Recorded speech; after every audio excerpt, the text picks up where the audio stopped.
বাংলাদেশ কৃষি ব্যাংকের সোনারগাঁয়ের মহজমপুর শাখা স্থানান্তরের প্রতিবাদে মানববন্ধন ও বিক্ষোভ মিছিল করেছেন স্থানীয় এলাকাবাসী। স্টাফ রিপোর্টার মোহাম্মদ নূর নবী জনি জানান, বৃহস্পতিবার দুপুরে জামপুর ইউনিয়নে কৃষি ব্যাংকের সামনে এ কর্মসূচি অনুষ্ঠিত হয়। মানববন্ধনে শত শত মানুষ অংশ নেন।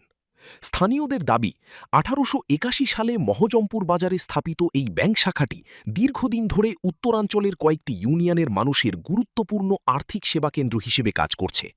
এলাকাবাসী জানান, মহজমপুর এলাকায় ইউনিয়ন পরিষদ, ভূমি অফিস, কৃষি অফিস, পশু হাসপাতাল, স্কুল, কলেজ, বাজার এবং বিভিন্ন প্রতিষ্ঠান থাকায় প্রতিদিন বিপুল সংখ্যক মানুষ এখানে আসেন।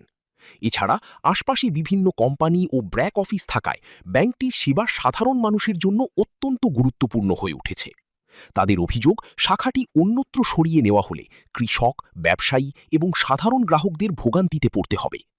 মানববন্ধনে বক্তারা বলেন, কৃষি ব্যাংকটি এলাকায় থাকায় মানুষ সহজেই টাকা জমা ও উত্তোলন করতে পারছেন। তাই জনস্বার্থে এই শাখা যেন স্থানান্তর না করা হয়, সেজন্য সরকারের প্রতি দাবি জানান তারা। এই সময় উপস্থিত ছিলেন ইউনিয়ন বিএনপির সিনিয়র সহসভাপতি আমজাদ হোসেন লতিফ, বাজার কমিটির সাধারণ সম্পাদক শহীদুল্লাহ সরকার, ব্যবসায়ী মতি মিয়া, সোহেল এবং ইউপি সদস্য নাসির উদ্দিন সহ স্থানীয় গণ্যমান্য ব্যক্তিরা।